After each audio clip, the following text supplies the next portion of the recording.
Good morning, everyone. Good morning, Madhu. Good morning, Sandhya. Good morning, Reshma. Good morning, Sana. Good morning, Kamini.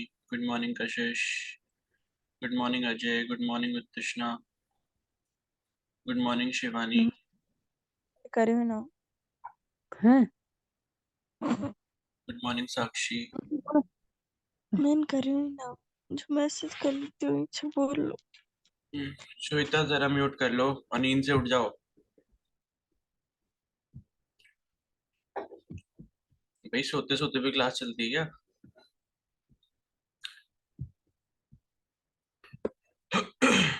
Good morning Sakshi. Good morning Diksha. चलो start करते हैं फिर, ठीक है।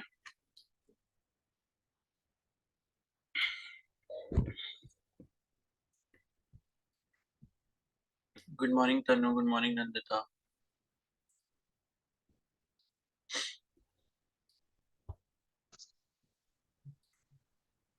तो कल हमने state of change of state के बारे में पढ़ा था, ठीक है। शिवानी म्यूट करो। यस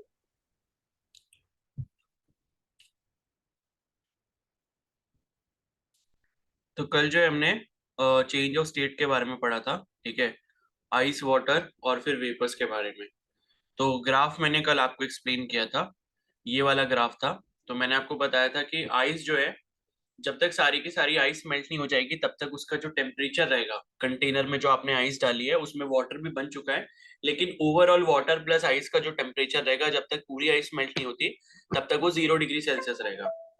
तो आप जो उसको हीट दे रहे हो, ठीक है, हीट जो यूज हो रही है वो उसकी स्टेट को चेंज करने में हो रही है। उसके बाद जब सारी आइस वाटर बन जाएगी तो वो धीरे धीरे उसका टेम्परेचर बढ़ना स्टार्ट हो जाएगा एंड कहाँ तक जाएगा, 100 डिग्री सेल्सियस तक जाएगा, ठीक है। उसके बाद 100 डिग्री सेल्सियस पे जाने के बाद जब पानी बॉईल होना स्टार्ट होगा, तो जब तक सारा पानी बॉईल होकर स्टीम नहीं बन जाता, अब 100 डिग्री सेल्सियस के बाद कोई भी टेम्परेचर राइज नहीं होगा, क्योंकि 100 डिग्री सेल्सियस पे पहुंचने के बाद जब स्टीम बनना स्टार्ट हो जाएगी, तो जब तक सारा पानी स्टीम में कन्वर्ट नहीं हो जाता तब तक जो है टेम्परेचर अब इंक्रीज नहीं होगा।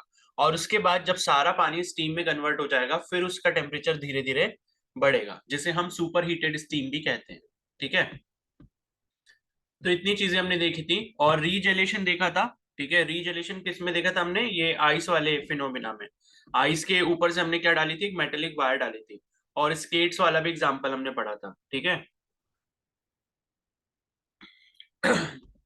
उसके बाद है नेक्स्ट,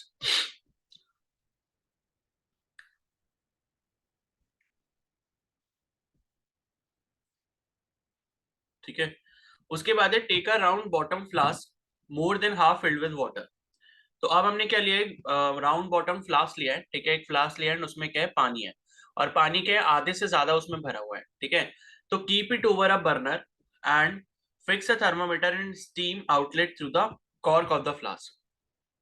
तो इसमें क्या डाला हमने, एक थर्मामीटर डाल दिया और एक स्टीम आउटलेट भी बना दिया हमने, ठीक है। स्टीम आउटलेट का मतलब है कि ये जो आपका फ्लास्क है उससे स्टीम निकलने का जो रास्ता है उसका आउटलेट बना दिया through the cork of the flask. तो as water gets heated in the flask, note first that the air which was dissolved in water will come out as a small bubble. तो क्या होता है कि जैसे जैसे पानी गर्म होगा तो पानी के अंदर जो डिसॉल्व्ड एयर होती है वो धीरे धीरे बबल्स की फॉर्म में पहले बाहर आती है। तो later bubbles of steam will form at the bottom, but as they rise to the cooler water near the top they condense and disappear. तो क्या होता है उसके बाद, देखो पहले तो क्या हुआ, एयर के बबल्स बाहर निकले, उसके बाद स्टीम के जो बबल्स बनना स्टार्ट होंगे वो धीरे धीरे नीचे की तरफ से ऊपर की तरफ आएंगे, ऊपर वाली लेयर के पास। और ऊपर वाली लेयर पे क्या होता है, वो कंडेंस होते हैं और फिर डिसअपियर हो जाता है, बिकॉज कंडेंस होने के बाद तो वो पानी बनाएंगे और पानी के साथ जब वो ऊपर वाली लेयर पे मिल जाएंगे तो वो बबल्स डिसअपियर हो जाते हैं। तो finally as the temperature of the entire mass of the water reaches 100 degree Celsius, bubbles of steam reach the surface and boiling is set to occur. तो क्या होता है, जैसे ही सारे पानी का जो टेम्परेचर है वो 100 डिग्री सेल्सियस पहुंच जाएगा, तो जो बबल्स होंगे स्टीम के वो सरफेस पे पहुंचेंगे और हम ये बोलेंगे कि बॉइलिंग होना जो है वो स्टार्ट हो चुकी है। The steam in the flask may not be visible, but as it comes out of the flask it condense as tiny droplets of water giving a foggy appearance, ठीक है। तो क्या है कि इनिशियली जब मतलब पानी की स्टीम धीरे धीरे बन रही है, लेकिन 100 डिग्री सेल्सियस पे आपको बबल्स भी दिखना स्टार्ट हो जाएंगे, और छोटी छोटी जो मतलब पानी की ड्रॉपलेट्स है वो भी दिखना स्टार्ट हो जाएंगी, और वो क्या बना लेंगे, एक फॉगी अपीयरेंस बना लेंगे। तो ये इन्होंने ये फ्लास्क वाला अरेंजमेंट दिखाया हुआ है, ये फ्लास्क है, फ्लास्क के अंदर वाटर है, इसके ऊपर एक ये थर्मामीटर लगाया है, और ये क्या है, ये आपका स्टीम आउटलेट है। ठीक है, तो उसके बाद है, if now the steam outlet is closed for a few seconds to increase the pressure in the flask, you will notice that boiling stops। ठीक है, तो अगर हम क्या करते हैं कि ये जो स्टीम आउटलेट हमने बनाया है, इसमें जहां से स्टीम बाहर आ रही है, इसको हम बंद कर दें कुछ सेकंड्स के लिए, सो दैट क्या हो कि प्रेशर जो है फ्लास्क में वो इंक्रीज हो जाए। तो आप क्या देखोगे कि बॉइलिंग यहाँ पर जो है रुक गई है कुछ देर के लिए। तो more heat would be required to raise the temperature depending on the increase in pressure before boiling begins again. तो यहाँ पर ये बताना क्या चाह रहे हैं कि भाई आपका जो बॉइलिंग पॉइंट है वो आपके प्रेशर से डायरेक्टली रिलेट करता है। ठीक है, यानी कि आप प्रेशर जितना बढ़ाओगे बॉइलिंग सरफेस के ऊपर, मतलब पानी का जो सरफेस है उसके ऊपर आप जितना क्या बढ़ाओगे, प्रेशर बढ़ाओगे, तो प्रेशर बढ़ाने पे क्या होगा, आपका जो बॉइलिंग पॉइंट है वो भी इंक्रीज करेगा। तो ये जो हम कहते हैं कि भाई 100 डिग्री सेल्सियस जो है क्या होता है, हमारा पानी का बॉइलिंग पॉइंट होता है, इसकी एक कंडीशन भी है कि ये आपके एटमॉस्फेरिक प्रेशर पे होता है, यानी कि 1 atm के प्रेशर पे जो पानी बॉईल होता है वो आपका 100 डिग्री सेल्सियस पे होता है। अगर हम प्रेशर बढ़ा दें, जैसे आप ये काम अपने प्रेशर कुकर में करते हो, ठीक है, तो आपने देखा होगा जैसे राजमा बनाते हो, ठीक है, तो राजमा क्या करते हो, आप कुकर में ही उबालते हो, बॉईल करते हो। तो वो इसलिए करते हो सो दैट कि वो इतनी जल्दी जल्दी बॉईल ना हो, क्योंकि पानी अगर बॉईल होगा तो पानी इवापोरेट होना स्टार्ट हो जाएगा। लेकिन हम ऐसा कुछ कर दें कि पानी का बॉइलिंग पॉइंट बढ़ा दें, तो क्या होगा कि पानी ज्यादा टेम्परेचर पे जाके फिर बॉईल होना स्टार्ट होगा। तो ज्यादा टेम्परेचर पे जाएगा तो उससे क्या होगा, हीट ज्यादा मिलेगी जो भी चीज हम बॉईल कर रहे हैं उसको, तो उससे क्या होगा, वो चीज जल्दी गल जाएगी। एंड अगर आप क्या करो कि लाइक एक खुला बर्तन लो एंड उसमें राजमा उबालने की कोशिश करोगे, तो आपको शायद आधा दिन लग जाएगा, ठीक है, या उससे भी ज्यादा लग सकता है। तो इसीलिए यहाँ पर ये बताया गया कि जैसे जैसे आप प्रेशर बढ़ाते हो, प्रेशर कुकर उसका सबसे अच्छा एग्जांपल है। प्रेशर कुकर क्या हेल्प करता है कि जो आपका एटमॉस्फेरिक प्रेशर होता है वो उससे ज्यादा प्रेशर बना के देता है। तो उसके अंदर जो पानी है, आप कोई भी चीज अगर बॉईल कर रहे हो प्रेशर कुकर के अंदर, तो आपने अगर प्रेशर बढ़ा दिया तो क्या होगा, उसका बॉइलिंग पॉइंट और ऊपर चला जाएगा। मान लो कि 110 चला गया या 120 डिग्री सेल्सियस चला गया, तो क्या होगा कि पानी उतने टेम्परेचर पर जाकर पहले गर्म होगा और उसके बाद स्टीम में बनना स्टार्ट होगा। क्योंकि हमने ये देखा है जब आपका नॉर्मल एटमॉस्फेरिक प्रेशर होता है, तो उसमें क्या होता है, जब तक सारा का सारा पानी 100 डिग्री सेल्सियस पे पहुंच नहीं जाता तब तक वो बॉयल होना स्टार्ट नहीं होता, और जब सारा पानी 100 डिग्री सेल्सियस पे पहुंच जाएगा तब वो बॉयल होना स्टार्ट हो जाता है। ठीक है, तो हमने प्रेशर बढ़ा के क्या कर दिया, उस 100 डिग्री सेल्सियस के लेवल को मान लो 115 या 120 तक पहुंचा दिया। तो अब क्या होगा कि जैसे ही प्रेशर बढ़ा वैसे ही क्या होगा, पानी जब तक सारा का सारा 115 डिग्री सेल्सियस, सपोज मैं कह रहा हूँ, एग्जैक्ट वैल्यू नहीं है, तो सारा का सारा पानी जब तक 115 डिग्री सेल्सियस तक नहीं पहुंच जाता वो बॉयल होना स्टार्ट नहीं होगा। ठीक है, और इसका जस्ट रिवर्स केस अगर आप कर दो, यानी कि प्रेशर क्या कर दो, आप कम कर दो, तो पानी क्या है, जल्दी बॉईल होना स्टार्ट हो जाएगा। और ये चीज आप कहाँ पर देखते हो, पहाड़ों पर देखते हो।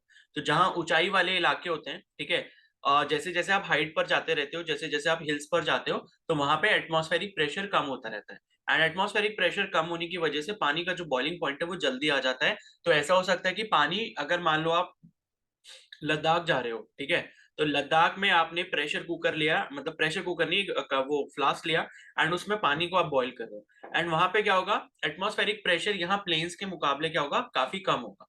तो इस वजह से अगर मान लो यहाँ पर 100 डिग्री सेल्सियस पे आपका पानी गर्म हो रहा है, तो हो सकता है वहां पर 92 93 पर हो जाए पानी बॉईल। तो ये आपका रिलेशन होता है। ठीक है,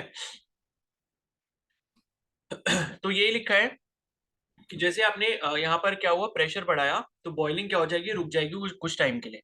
तो more heat would be required to raise the temperature depending on the increase in pressure before boiling begins again. तो अब आपको क्या है, ज्यादा और हीट देनी पड़ेगी सो दैट कि पानी का टेम्परेचर और बढ़े और वो दोबारा से जो है बॉईल होना स्टार्ट हो जाए। दस boiling point increases with increase in pressure, ये सबसे इंपॉर्टेंट लाइन है यहाँ पे। ठीक है, तो बॉइलिंग पॉइंट जो वो आपका इंक्रीज होता है जैसे जैसे आप प्रेशर बढ़ाते हो। तो let us now remove the burner, allow water to cool to about 80 degree Celsius. अब आपने क्या करा, बर्नर ऑफ कर दिया यहाँ पे और 80 डिग्री सेल्सियस तक पानी को ठंडा होने दिया। Remove the thermometer and the steam outlet. अब आपने थर्मामीटर भी हटा दिया, स्टीम आउटलेट भी हटा दिया, close the flask with air tight with air tight cork. अब आपने फ्लास्क को जो ऊपर से एयर टाइट बंद कर दिया, तो keep the flask turned upside down on the stand, pour ice water on the flask. तो अब आपने क्या करा, फ्लास्क को उल्टा करके रख दिया और उसमें आपने ऊपर से क्या डाला, ठंडा पानी डाल दिया, आइस कोल्ड वाटर डाला। तो water vapours in the flask condense, reducing the pressure on the water surface inside the tank. अब क्या होगा, अगर मान लो आपने उल्टा करके इसको डाला है, तो यहाँ पे मतलब क्या करा, जो वाटर वेपर्स बनी थी, तो वाटर वेपर्स क्या होंगी, इस ठंडे पानी की वजह से कंडेंस होना स्टार्ट हो जाएंगे, और कंडेंस होगी तो उससे होगा क्या, reduce the pressure on the water surface inside the flask. और ये ठंडे होने की वजह से क्या होगा, प्रेशर जो है वो यहाँ पर क्या हो जाएगा, कम हो जाएगा वाटर सरफेस पे। ठीक है, यानी कि वाटर के सरफेस के ऊपर जो प्रेशर था, जो किसकी वजह से था, वेपर्स की वजह से था, और उस वेपर पे आपने क्या डाल दिया, ठंडा पानी डाल दिया। अब ठंडे पानी से वेपर क्या हुई, कंडेंस हो गई और वाटर में कन्वर्ट हो गई, जिससे क्या हुआ, प्रेशर जो है वापस से क्या हो गया, डाउन हो गया। तो water begins to boil again, now at a lower temperature. तो ये कह रहे हैं कि भाई आपने क्या करा, जो भी मतलब वेपर बनी थी उसको कूल डाउन करा, कंडेंस करा, वो वाटर में कन्वर्ट हुआ, वाटर वेपर की वजह से जो प्रेशर क्रिएट हो रहा था, उस प्रेशर को आपने रिमूव कर दिया। अब क्या होगा कि पानी दोबारा से जो है बॉईल होना स्टार्ट हो जाएगा, लेकिन लोअर टेम्परेचर पे। ठीक है, लोअर टेम्परेचर मतलब ये 80 डिग्री सेल्सियस की बात कर रहे हैं, जब आपने बर्नर ऑफ कर दिया तो उस टाइम फिर से एक बार आपको बॉइलिंग मतलब वाटर जो है बॉईल होता हुआ दिखेगा। तो ये लिखा है कि 10 boiling point decreases with decrease in pressure, यानी कि प्रेशर आप कम करोगे तो बॉइलिंग पॉइंट घटेगा, प्रेशर आप बढ़ाओगे तो बॉइलिंग पॉइंट बढ़ेगा। तो this explains why cooking is difficult on hills. तो अब ये कह रहे हैं कि भाई यही जो फिनोमिना है यही आपको बताता है कि कुकिंग करना पहाड़ों में जो है थोड़ा मुश्किल क्यों होता है, क्योंकि पहाड़ों पे क्या होता है, जल्दी ही वहां पर क्या होता है, पानी का बॉइलिंग पॉइंट आ जाता है। ठीक है, तो हुआ क्या, मान लो आपको आलू उबालने थे, एंड उसमें क्या हुआ कि आलू उबालने के लिए मान लो आपको 110 डिग्री सेल्सियस का टेम्परेचर चाहिए, लेकिन पहाड़ पे जाके आपका जो पानी बॉईल हो जा रहा है वो कौन से टेम्परेचर पे हो रहा है, मान लो 85 डिग्री सेल्सियस पे हो जा रहा है। अब 85 पे अगर वो बॉईल हो रहा है, अगर आपको पानी का टेम्परेचर बढ़ाना है तो पानी का टेम्परेचर ऐसे तो बढ़ेगा नहीं, क्योंकि 85 पर अगर उसने बॉईल होना स्टार्ट कर दिया तो जब तक सारा का सारा पानी स्टीम में कन्वर्ट नहीं हो जाता, टेम्परेचर आपका 85 ही रहेगा। यानी कि पानी को बढ़ाने का, पानी के टेम्परेचर को बढ़ाने का अब हमारे पास कोई भी और रास्ता नहीं है अगर ऐसा हो रहा है। तो एक ही रास्ता यहाँ पर बचता है, वो ये है कि हम प्रेशर को इंक्रीज करते हैं। ठीक है, तो प्रेशर को हम कैसे इंक्रीज कर सकते हैं, हम प्रेशर कुकर की मदद से कर सकते हैं। ठीक है, उसमें प्रेशर बढ़ जाएगा, प्रेशर बढ़ने से क्या होगा, बॉइलिंग पॉइंट उसका ऊपर चला जाएगा। तो मान लो पहले 85 जा रहा था, उसके बाद मान लो 120 तक जा रहा है, तो आपको जो भी चीज बॉईल करनी है आप आसानी से कर सकते हो। तो at high altitudes atmospheric pressure is lower. तो मतलब ऊंचे जो इलाके होते हैं वहां पर एटमॉस्फेरिक प्रेशर आपका क्या रहता है, कम रहता है, reducing the boiling point of water as compare to that at sea level. तो सी लेवल यानी कि जो मिडल सर क्षेत्र है। हाँ बोलो। सर ये boiling point decrease with decrease in pressure वाली लाइन फिर से बता दो। इसमें क्या बताना है, सर वो एग्जाम्पल समझ में नहीं आया। अरे भाई यही एग्जांपल तो मैं आपको बता रहा हूँ कि हिल्स पे क्या होता है ना, जो आपके पहाड़ वाले इलाके होते हैं वहां पे क्या होता है, एटमॉस्फेरिक प्रेशर कम होता है। अब अगर ये बात आपको नहीं पता तो मान लो एक एग्जांपल ले लो, ये मान लो आपका दिल्ली है। ठीक है, इस पर्टिकुलर लेवल पे क्या है आपका दिल्ली, और मान लो आप यहाँ जा रहे हो ले, ले मतलब ये कश्मीर वाला जो इलाका, लद्दाख वाला साइड। तो अब आपको कैसे जाना पड़ता है भाई, आप मान लो ट्रेन लोगे एंड उसके बाद बस लोगे, ठीक है, चंडीगढ़ तक जाओगे, फिर उसके बाद मान लो आप बस ले रहे हो, फिर शिमला जाओगे, शिमला से आगे ले जाओगे। तो इस तरीके से आप मूव करते करते कहाँ चले जाओगे, ऊपर चले जाओगे। यानी कि ले का जो मतलब ले जो प्लेस है, यानी कि लद्दाख जो प्लेस है, वो ग्राउंड लेवल से काफी ऊपर हाइट पर है। ठीक है, अब एटमॉस्फेरिक प्रेशर का मतलब क्या होता है कि अगर दिल्ली में मैं एटमॉस्फेरिक प्रेशर की बात कर रहा हूं, तो मान लो हमारी अर्थ जो है, अर्थ के बाहर क्या है, इस तरीके का एक बलून जैसा स्ट्रक्चर है, और ये बलून के अंदर क्या है, सब एयर भरी हुई है, और इस एयर को ही क्या कहते हैं, हम एटमॉस्फेयर कहते हैं। यानी कि ये जो सर्कुलर मतलब स्फेरिकल जो बलून जैसा शेप बना है, ये क्या है, अर्थ के चारों तरफ एक एटमॉस्फेयर की लेयर बना रहा है। तो अब दिल्ली के ऊपर मैं कह रहा हूँ कि एटमॉस्फेरिक प्रेशर कितना है, तो इसका मतलब ये है कि दिल्ली के ऊपर ये वाली जो लेयर होगी, या दिल्ली के ऊपर जो एयर कॉलम है, ठीक है, इस एयर कॉलम का जो प्रेशर लग रहा है, तो ये मैं बोलूंगा कि भाई दिल्ली के ऊपर इतना प्रेशर है, कि इतना प्रेशर जो है एटमॉस्फेयर का लग रहा है। अब मान लो मैं ये ले लद्दाख की बात करता हूँ, तो लद्दाख में जो है, जो एटमॉस्फेरिक प्रेशर होगा वो लद्दाख के ऊपर वाले एयर कॉलम का होगा। तो लद्दाख के ऊपर अगर आप एयर कॉलम देखोगे तो इतना सा ही बचेगा। ठीक है, यानी कि लद्दाख में एयर कॉलम की जो हाइट है वो दिल्ली के कंपैरिजन में कम होगी। तो हम ये यहाँ पर बोल सकते हैं कि दिल्ली में जो एटमॉस्फेयर का प्रेशर है वो ज्यादा है, बिकॉज वहां पर इसकी जो कॉलम की हाइट है, किसकी, ये एयर कॉलम की जो हाइट है वो ज्यादा है। क्योंकि आपने प्रेशर का एक फॉर्मूला पढ़ा था रो जी एच के बराबर, और ये क्या डिपेंड करता है, प्रेशर जो होता है वो हाइट पर डिपेंड करता है, फ्लूइड के कॉलम की हाइट पर डिपेंड करता है। ये चीज आप ऑलरेडी पढ़ चुके हो। तो दिल्ली के ऊपर ये जो फ्लूइड कॉलम की हाइट है ये ज्यादा है, और लद्दाख जब आप ऊपर चले गए, यहाँ पर अर्थ के सरफेस से थोड़ा ऊपर चले गए हिल्स में, ठीक है, हिल्स की बात करें तो वहां पे क्या हुआ, आपकी जो हाइट है किसकी, फ्लूइड कॉलम की, एयर कॉलम की, वो कम हो गई, जिस वजह से वहां पर एटमॉस्फेरिक प्रेशर कम हो गया। तो अभी हमने ये पढ़ा कि भाई प्रेशर जो होता है वो आपका डायरेक्टली प्रोपोर्शनल होता है किसके, मतलब एटमॉस्फेरिक प्रेशर जो होता है वो आपका डायरेक्टली प्रोपोर्शनल होता है किसके, बॉइलिंग पॉइंट के। ये चीज हमने पढ़ी, यानी कि प्रेशर, एटमॉस्फेरिक प्रेशर जितना ज्यादा उतना ज्यादा बॉइलिंग पॉइंट, ठीक है, और जितना कम एटमॉस्फेरिक प्रेशर उतना कम बॉइलिंग पॉइंट। अब दिल्ली में आप देख रहे हो कि एटमॉस्फेरिक प्रेशर ज्यादा है, तो यहाँ पर बॉइलिंग पॉइंट क्या होगा, ज्यादा होगा। और लेह लद्दाख की अगर हम यहाँ पर बात करें, जो कि एक हिल वाला एरिया है, यहाँ पे क्या एटमॉस्फेरिक प्रेशर कम है, तो दिल्ली के कंपैरिजन में हम क्या देखेंगे कि यहाँ पर बॉइलिंग पॉइंट क्या हो जाएगा, कम हो जाएगा। यानी कि अगर मान लो दिल्ली में पानी जो है मान लो 102 डिग्री सेल्सियस पे बॉईल होता है, तो यहाँ पर लेह लद्दाख की अगर हम बात करते हैं तो हो सकता है कि यहाँ पर पानी जो है 87 डिग्री सेल्सियस पे बॉईल हो रहा होगा। ठीक है, और बॉईल होने का मतलब क्या है कि water is changing into steam, water is getting converted into steam, ये है बॉइलिंग का मतलब।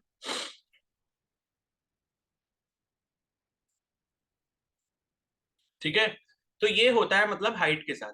अब आप जब 87 डिग्री सेल्सियस पर आपका पानी अगर बॉईल हो जा रहा है, अब मान लो आपने क्या लिए, सपोज आपको पोटैटो बॉईल करने थे, ठीक है, एंड पोटैटो के लिए जो रिक्वायर्ड टेम्परेचर है मान लो कि 95 डिग्री सेल्सियस है, ठीक है। अब 95 डिग्री सेल्सियस है, तो इसका मतलब है कि दिल्ली में तो पानी जो है वो 102 डिग्री सेल्सियस तक बॉईल होता है, यानी कि पानी का टेम्परेचर हम 95 तक आसानी से पहुंचा सकते हैं अगर हम दिल्ली में पानी को बॉईल कर रहे हैं, क्योंकि पानी का टेम्परेचर मैक्सिमम 102 डिग्री सेल्सियस तक जा सकता है दिल्ली में अगर हम बात करें, अगर हम बाहर से कोई भी एक्सटर्नल प्रेशर अप्लाई नहीं करते। और बाहर से एक्सटर्नल प्रेशर हम किससे अप्लाई कर सकते हैं, प्रेशर कुकर को इस्तेमाल करके। तो दिल्ली में जो है हमको प्रेशर कुकर की सपोज जरूरत नहीं है, क्योंकि 95 पे आपके आलू जो है वो बॉईल होने लग जाते हैं, एंड मैक्सिमम जो पानी का टेम्परेचर जा सकता है वो 102 डिग्री सेल्सियस जा सकता है, क्योंकि 102 डिग्री सेल्सियस जाने के बाद टेम्परेचर नहीं बढ़ेगा, क्योंकि 102 डिग्री सेल्सियस जाने के बाद होगा क्या कि बॉईल होना पानी स्टार्ट हो जाएगा, और सारा का सारा जब पानी, जब तक आपका स्टीम में कन्वर्ट नहीं हो जाता तब तक पानी का टेम्परेचर नहीं बढ़ेगा। और फिर जो टेम्परेचर बढ़ेगा किसका बढ़ेगा, स्टीम का बढ़ेगा, जब आपका सारा पानी जो है स्टीम में कन्वर्ट हो गया। तो 95 डिग्री सेल्सियस पे सपोज आपके पोटैटो अगर बॉईल हो रहे हैं, तो यहाँ पे अगर दिल्ली की बात करें तो विदाउट एनी एक्सटर्नल प्रेशर हम उसको आसानी से बॉईल कर सकते हैं। लेकिन अगर हम लद्दाख की बात करते हैं तो वहां पे बॉइलिंग पॉइंट 87 डिग्री सेल्सियस है, यानी कि पानी जैसे ही 87 डिग्री सेल्सियस पे पहुंचेगा, पानी आपका स्टीम में कन्वर्ट होना स्टार्ट हो जाएगा। और स्टीम में अगर कन्वर्ट होना स्टार्ट हो जाएगा तो भाई पानी का टेम्परेचर हम कैसे बढ़ाएंगे, क्योंकि पानी का टेम्परेचर तो फिर जब सारी स्टीम कन्वर्ट हो जाएगी, मतलब सारा पानी स्टीम में कन्वर्ट हो जाएगा, उसके बाद स्टीम का टेम्परेचर बढ़ेगा। और ऐसा तो है नहीं कि आप आलू को खाली जो है स्टीम में बॉईल कर लोगे, आपको पानी तो चाहिए होगा ना, वरना तो नीचे आलू जल जाएंगे। ठीक है, तो ये जो 87 डिग्री सेल्सियस है, अब हम इसको कैसे इंक्रीज कर सकते हैं, बाहर से एक्सटर्नल प्रेशर अप्लाई करके। तो हम यहाँ पर इस्तेमाल करेंगे प्रेशर कुकर। तो प्रेशर कुकर से क्या होगा, प्रेशर बढ़ेगा, जिससे ये 87 डिग्री सेल्सियस का जो बॉइलिंग पॉइंट है, हम मान लो कि प्रेशर इतना बढ़ा देते हैं कि अब जो बॉइलिंग पॉइंट है वो 100 डिग्री सेल्सियस तक पहुंच जाता है। तो यानी कि अब जो है पानी जब तक 100 डिग्री सेल्सियस तक नहीं जाएगा तब तक वो स्टीम में कन्वर्ट होना स्टार्ट नहीं होगा। ठीक है, अब हो गया क्लियर सभी को? Yes sir. Yes sir. Yes sir. ठीक है, तो ये होता है आपका रिलेशन बॉइलिंग पॉइंट और प्रेशर के बीच में। तो उसके बाद है नेक्स्ट यहाँ पे, तो on the other hand boiling point is increase inside a pressure cooker by increasing the pressure. ठीक है, तो ये हमने देख लिया, प्रेशर कुकर में आप क्या करते हो, बाहर से जब ढक्कन लगा देते हो तो प्रेशर बढ़ जाता है, और प्रेशर बढ़ने से क्या होता है, बॉइलिंग पॉइंट बढ़ जाता है, तो हेंस कुकिंग फास्टर, तो कुकिंग जो है आपकी जल्दी हो जाती है। The boiling point of a standard atmospheric pressure is called as normal boiling point. तो अगर हम स्टैंडर्ड एटमॉस्फेरिक प्रेशर की बात करें जो कि 1 atm के बराबर होता है, ठीक है, उस पे जो बॉइलिंग पॉइंट होता है उसे हम नॉर्मल बॉइलिंग पॉइंट कहते हैं। तो however all substance do not pass through the three states, that is solid, liquid, gas. क्या होता है कि काफी सारे सब्सटेंस ऐसे होते हैं जो सॉलिड के बाद लिक्विड और लिक्विड के बाद जो है गैस नहीं बनते. वो कुछ ऐसे सब्सटेंसेस होते हैं जो सॉलिड के बाद सीधे गैस में कन्वर्ट हो जाते हैं. ठीक है. एंड उस प्रोसेस को हम क्या कहते हैं, सब्लिमेशन कहते हैं. तो अभी हम ये लिखा है कि there are certain substances which normally pass from the solid to the vapour state directly and vice versa. तो कुछ ऐसे सब्सटेंस होते हैं जो सॉलिड से सीधे वेपर्स में कन्वर्ट हो जाते हैं या वेपर से सॉलिड में कन्वर्ट हो जाते हैं. तो the change from solid state to vapour state without passing through the liquid state is called sublimation. तो ये आपने पढ़ा भी होगा कि भाई अगर कोई भी ऐसी चीज है, कोई भी ऐसा सब्सटेंस है जिसमें क्या हो रहा है, उसका सॉलिड स्टेट सीधे सीधे वेपर में चला जा रहा है. जैसे वाटर का केस लें तो वाटर में क्या होता है, पहले आपने आइस बनाई, आइस क्या है, सॉलिड, और उसको जब आप हीट करते हो तो वो किस में बनता है, लिक्विड में कन्वर्ट हो जाता है. तो सॉलिड से किस में कन्वर्ट, लिक्विड है. और लिक्विड को जब आप और फर्दर हीट करते हो 100 डिग्री सेल्सियस तक ले जाते हो, फिर वो वेपर्स में कन्वर्ट होना स्टार्ट होता है. तो उसके बाद वो आपका गैसेस फेज में चला गया. तो सॉलिड आया, फिर लिक्विड आया, फिर गैसेस फेज आया. लेकिन कुछ ऐसे सब्सटेंसेस होते हैं जो सीधे सॉलिड से कहाँ चले जाते हैं, गैसेस फेज में चले जाते हैं. एंड इस प्रोसेस को हम क्या बोलते हैं, सब्लिमेशन बोलते हैं. ठीक है. And the substances is said to be sublime, यानी कि उन सब्सटेंसेस को हम बोलते हैं कि इन्होंने सब्लाइम कर लिया. तो dry ice that is solid CO2 sublime. अगर हम ड्राई आइस की बात करें, ठीक है, आप में से काफी लोगों ने ड्राई आइस देखी भी होगी. तो लाइक ड्राई आइस जैसे हम खाने पीने की चीजों में, ड्रिंक्स वगैरह में इस्तेमाल करते हैं आजकल. तो ड्राई आइस जो होती है वो आपकी CO2 को सॉलिड करके बनाया जाता है, यानी कि CO2 को हाई प्रेशर पे कंप्रेस करके बनाया जाता है और लो टेम्परेचर. ठीक है. तो ये जो सॉलिड CO2 होती है, आपने देखा होगा, अगर सॉलिड CO2 आपने देखी है तो उसमें क्या होता है, जो सॉलिड CO2 मान लो ये क्यूब है और इसको मान लो आपने एक ट्रे में रख दिया. तो इस ट्रे में होता क्या है, यहां से क्या होगा, इस सॉलिड CO2 के वेपर्स निकलेंगे. ठीक है. और आपको यहाँ पर लिक्विड जो है वो आपको ज्यादा नहीं दिखाई देता. लिक्विड जो दिखाई देगा वो सिर्फ और सिर्फ एटमॉस्फेयर की जो ह्यूमिडिटी है वो आपको दिखाई दे रही होगी, वो कंडेंस हुई है. लेकिन ये जो आइस होती है ये लिक्विड में यहाँ पर कन्वर्ट नहीं हो रही होती है, बल्कि इसकी क्या निकल रही होती है, बस वेपर्स निकल रही होती है. ठीक है. यानी कि ये सिर्फ और सिर्फ कूलिंग इफेक्ट देने का काम करती है. तो ड्राई आइस इसका एग्जांपल हो गया. और जैसे आप इसके एग्जांपल क्या क्या ले सकते हो, जैसे कैम्फर हो गया. ठीक है. ये आपने पहले केमिस्ट्री में पढ़ा भी होगा 9th में.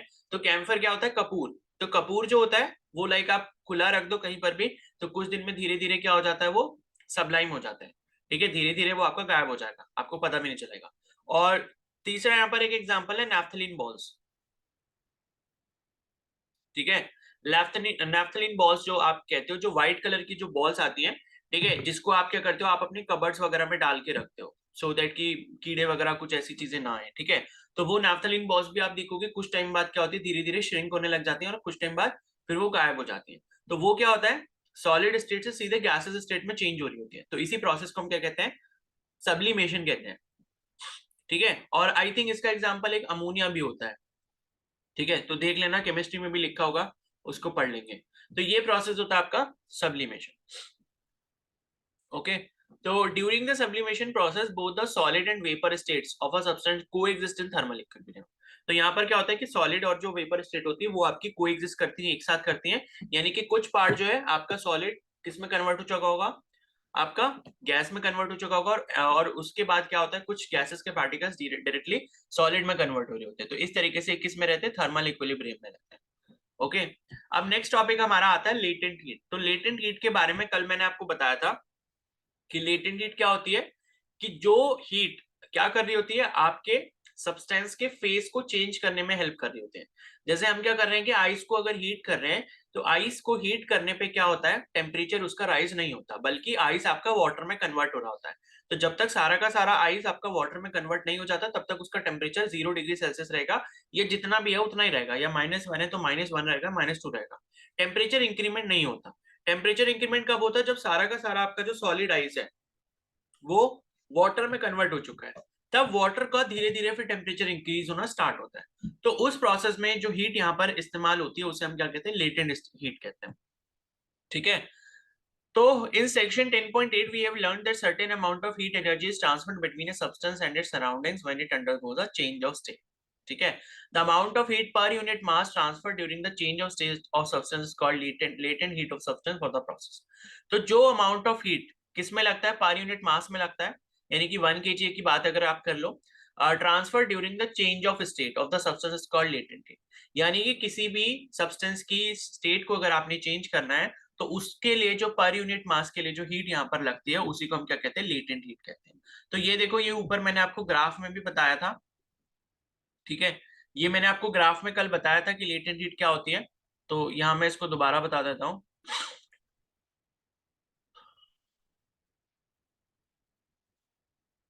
ठीक है, तो ये क्या था, 0 डिग्री सेल्सियस पे यहाँ पर था, मतलब टेम्परेचर यहाँ पर क्या है, 0 डिग्री सेल्सियस है।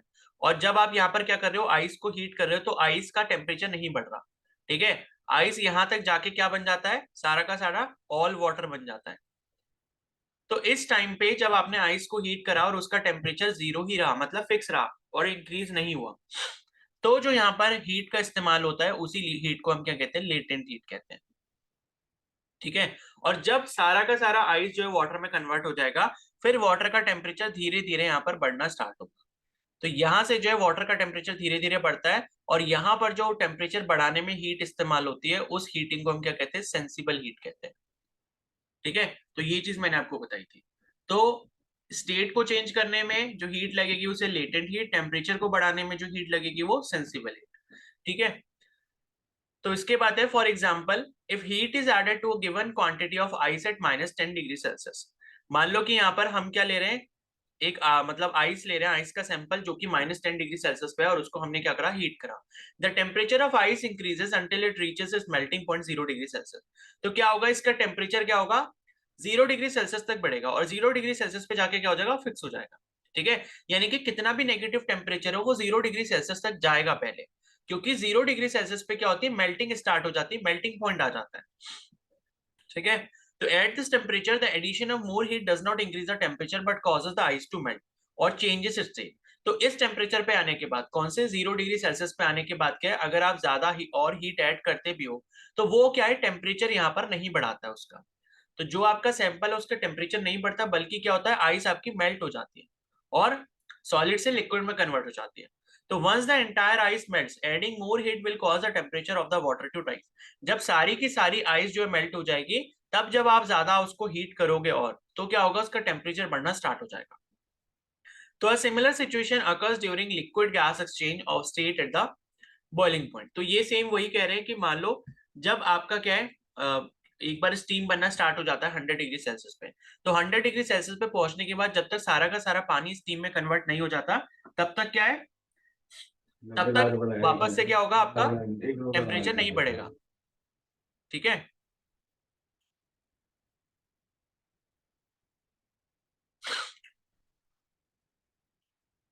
तो a similar situation occurs during liquid gas change of state at the boiling point. Adding more heat to the boiling water causes vaporization. तो क्या है, वही बात मैं कह रहा हूँ, ये ग्राफ आप एक बार फिर से देख लो, इसके ऊपर वाले पार्ट को।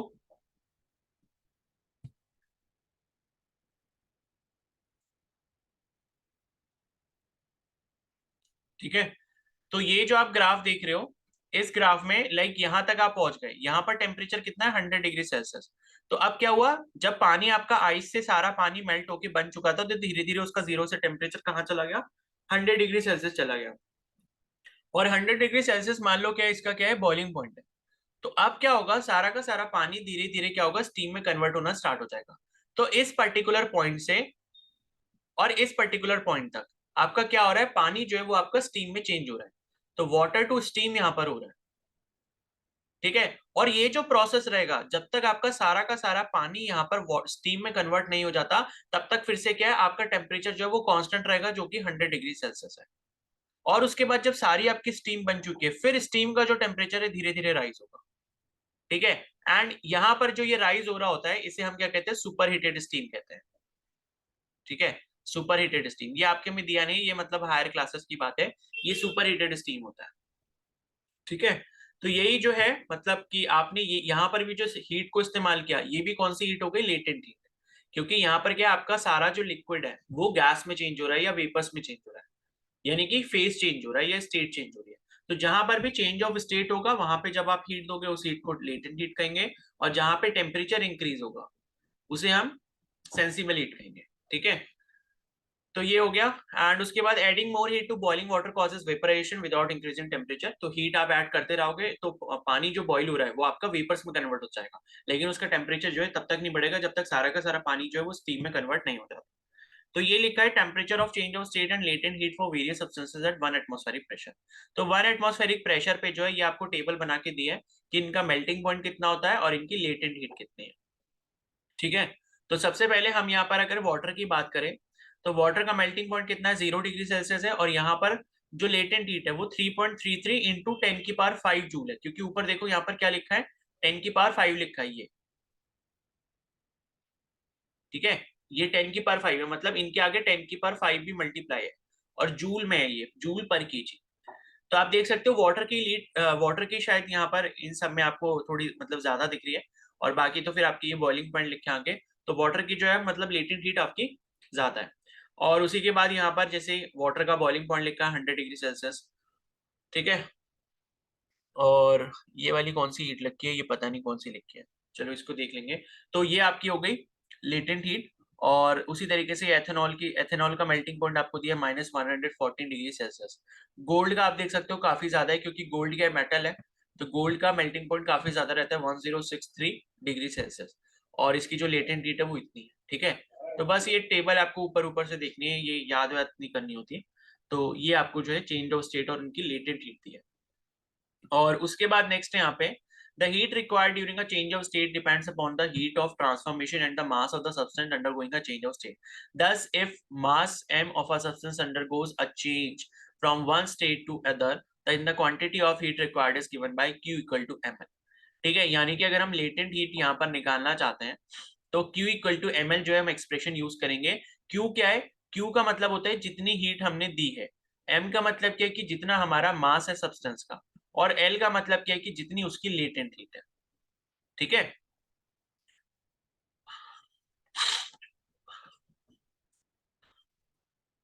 तो उसके बाद जो है यहाँ पर लेटेंट हीट जो हो जाएगी वो क्या हो जाएगी, Q/m हो जाएगी।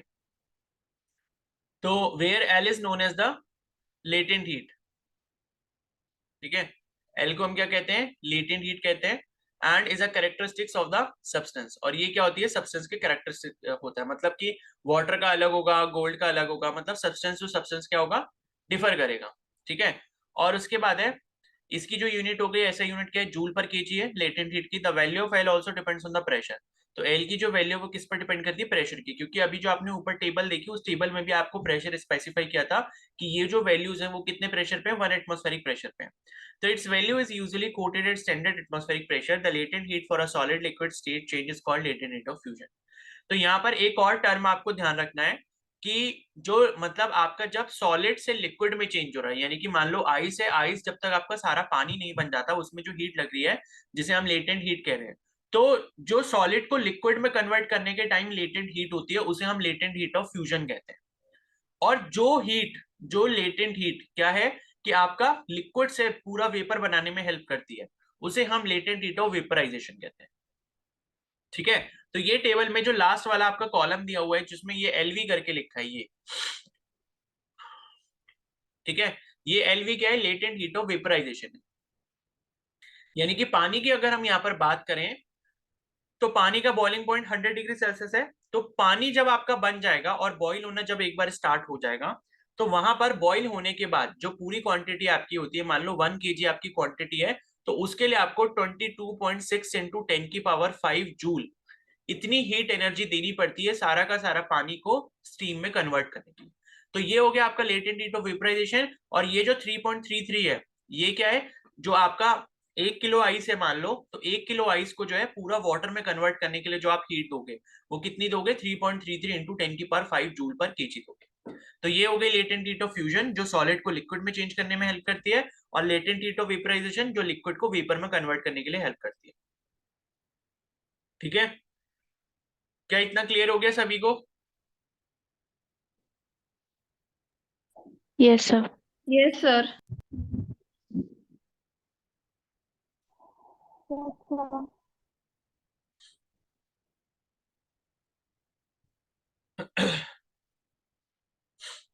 ठीक है, तो देखो यहाँ पर ये आपको एक ग्राफ भी दिया हुआ है, और ये इस पे प्रेशर भी लिखा है, 1 एटमॉस्फेरिक प्रेशर की बात कर रहे हैं, ठीक है, क्योंकि जो अभी तक वैल्यूज हमने देखी वो 1 एटमॉस्फेरिक प्रेशर पे है। तो यहाँ पर ये ग्राफ देखोगे तो यहाँ पर मान लो आइस थी हमारे पास, मान लो यहाँ पर टेम्परेचर था, सपोज आइस का जो टेम्परेचर था मान लो हम कह देते हैं -20 डिग्री सेल्सियस था। तो हमने धीरे धीरे हीट देना स्टार्ट करा, और हीट देने पे हुआ क्या, हीट देने पे धीरे धीरे पहले क्या होगा, इसका टेम्परेचर राइज होगा, ठीक है। तो यहाँ तक टेम्परेचर राइज हुआ और हम कौन से टेम्परेचर पे लिया है, 0 डिग्री सेल्सियस पे लिया है, क्योंकि 0 डिग्री सेल्सियस का इसका मेल्टिंग पॉइंट है। अब आइस जब यहाँ पर 0 डिग्री सेल्सियस पे पहुंच जाएगी तो 0 डिग्री सेल्सियस पे इसकी क्या होगी, मेल्टिंग होना स्टार्ट हो जाएगी। मेल्टिंग होने का मतलब है कि यहाँ पर आपका जो आइस है वो धीरे धीरे वाटर में कन्वर्ट हो रहा है, और इस पर्टिकुलर पॉइंट तक, मान लो ये जो पर्टिकुलर पॉइंट है, इस पर्टिकुलर पॉइंट तक क्या हुआ, आपका आइस वाटर में चेंज हो रहा था, और यहाँ पर आने के बाद जो है, मतलब इस पर्टिकुलर पॉइंट तक क्या हुआ, सारा का सारा आइस जो है वो आपका वाटर में कन्वर्ट हो गया, ठीक है। तो यहाँ पर आप देख सकते हो इन्होंने एनर्जी लिखी भी है, कितनी है, 3.33 इंटू 10⁵ जूल पर केजी। तो इतनी एनर्जी आपको लगी, मतलब इतनी हीट एनर्जी लगी 0 डिग्री सेल्सियस से इसको कहाँ तक पहुंचाने के लिए, मेल्ट करने के लिए। मतलब 0 डिग्री सेल्सियस ही टेम्परेचर है, लेकिन पूरा आइस को, मतलब 1 किलो अगर आपने आइस ली थी तो 1 किलो आइस को मेल्ट करने के लिए इतनी आपकी एनर्जी लगी। उसके बाद जब आप फिर से टेम्परेचर इंक्रीज करते हो, जब आपका सारा आइस वाटर में कन्वर्ट हो गया, तो फिर इसका क्या होगा, टेम्परेचर राइज होना स्टार्ट हो जाएगा। और कौन से टेम्परेचर पे पहुंच जाएगा ये, 100 डिग्री सेल्सियस पे। तो जब तक सारा पानी 100 डिग्री सेल्सियस तक नहीं पहुंच जाता तब तक इसका टेम्परेचर बढ़ता रहेगा। और उसके बाद यहाँ पर जब आप 100 डिग्री सेल्सियस पे सारे पानी को ले जाते हो, फिर यहाँ पर स्टीम बनना चेंज हो जाएगा, मतलब फेज चेंज हो गया, फिर से वाटर आपका स्टीम में कन्वर्ट हो रहा है। तो 1 किलो वाटर को अगर आपने स्टीम में कन्वर्ट करना है तो 22.6 इंटू 10⁵ जूल पर केजी इतनी एनर्जी आपको यहाँ पर देनी होगी, ठीक है। और उसके बाद जब सारा स्टीम बन जाएगा, फिर आप और हीट करोगे तो फिर इसकी स्टीम का टेम्परेचर बढ़ेगा, ठीक है। तो ये जो है इस तरीके से आप इसको ग्राफ के थ्रू समझ सकते हो, ठीक है। तो इसके बाद जो है अभी फिर ब्रेक के बाद कंटिन्यू करेंगे, तब तक इतना देख लो, और बाकी कोई डाउट होगा तो फिर आप पूछ लेना, ठीक है। तो 8:40 से कंटिन्यू करेंगे, ठीक है।